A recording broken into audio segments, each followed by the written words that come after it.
29 मार्च 1857 की रात 34वीं Bengal native infantry का एक जवान सिपाही मंगल पांडे अपने साथियों के बीच गुस्से से खड़ा हुआ। उनकी आंखों की चमक में मानो विद्रोह की ज्वाला धधक रही थी। मंगल पांडे ने अपनी बंदूक उठाई और लेफ्टिनेंट हेनरी बॉक पर निशाना साध दिया। इस झड़प में उनका सामना सार्जेंट मेजर जेम्स ह्यूसन से भी हुआ और इन दोनों ब्रिटिश अधिकारियों को मार दिया गया। इस विद्रोह के लिए 8 अप्रैल 1857 को मंगल पांडे को फांसी दे दी गई, लेकिन उनका यह बलिदान व्यर्थ नहीं गया। देश के अलग अलग हिस्सों में विद्रोह की चिंगारी जन्म लेने लगी। 10 मई 1857 को दिल्ली से 58 किलोमीटर दूर मेरठ में कुछ ऐसा हुआ जिसने भारत के इतिहास को हमेशा के लिए बदल दिया। उस दिन 3rd नेटिव कैवेलरी के सिपाहियों ने एनफील्ड राइफल के ग्रीस कारतूसों को इस्तेमाल करने से मना कर दिया। असल में एनफील्ड राइफल को लोड करने के लिए सिपाही कारतूस को अपने दांतों से खींचकर खोलते थे और ये कारतूस अक्सर सूअर और गाय की चर्बी से बने होते थे, जो हिंदू और मुसलमान दोनों धर्मों के सिपाहियों के लिए निषिद्ध थे। इसी के साथ उन्होंने अंग्रेजी हुकूमत के खिलाफ लड़ाई का बिगुल फूंक दिया। ये विद्रोह धीरे धीरे कानपुर, बरेली, झांसी, दिल्ली और अवध जैसे आसपास के इलाकों में आग की तरह फैलने लगा। इस क्रांति की शुरुआत एक सिपाही के विद्रोह के रूप में हुई थी, लेकिन देखते ही देखते इसने आजादी के संग्राम का रूप ले लिया।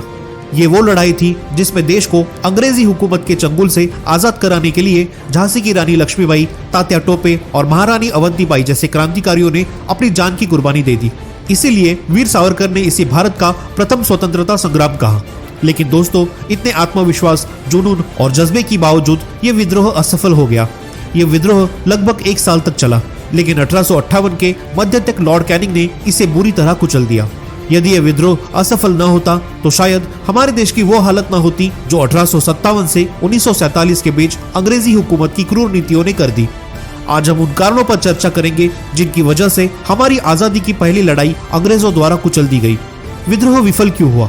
इस विद्रोह की सबसे बड़ी कमजोरी ये थी कि इसे नेतृत्व देने वाले क्रांतिकारी इसे देश के हर कोने तक नहीं पहुंचा सके।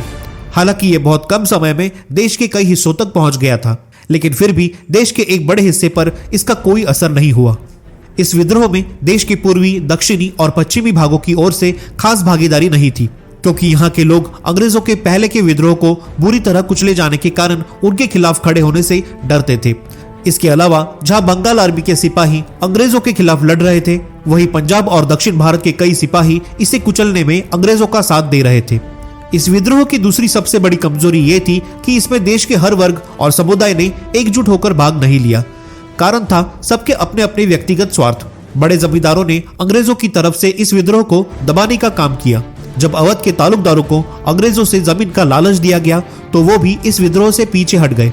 मनीलेंडर्स और मर्चेंट्स पहले से ही सिपाहियों के गुस्से का सामना कर रहे थे, इसलिए उनके लिए अंग्रेजों का शासन ही बेहतर विकल्प था। सिर्फ इतना ही नहीं, पढ़े लिखे भारतीयों के समूह ने इस विद्रोह को पिछड़ा मानकर नकार दिया। उन्हें लगता था कि ब्रिटिश शासन उन्हें आधुनिकता की ओर ले जा रहा है, जो देश के विकास के लिए बेहतर है।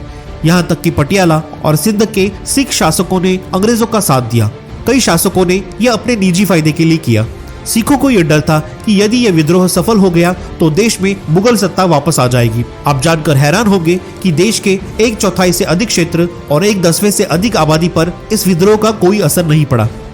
इस विद्रोह के सफल न हो पाने के पीछे एक और बड़ा कारण था पुराने और कमजोर हथियार। भारत के सिपाही ज्यादातर तलवार का इस्तेमाल करते थे, जबकि अंग्रेज सिपाहियों के पास एनफील्ड राइफल जैसे आधुनिक हथियार थे। अंग्रेजों के पास इलेक्ट्रिक टेलीग्राफ भी था, जिससे वो विद्रोही दलों पर निगरानी रख सकते थे और अपनी रणनीतियों को आसानी से संप्रेषित कर सकते थे। इससे उनकी कमान और भी मजबूत हो गई थी। चौथा कारण था कमजोर संगठन। ये विद्रोह सही तरीके से संगठित नहीं था। इस विद्रोह को नेतृत्व देने के लिए क्रांतिकारियों के पास न तो कोई केंद्रीय नेतृत्व था और न ही कोई मजबूत रणनीति।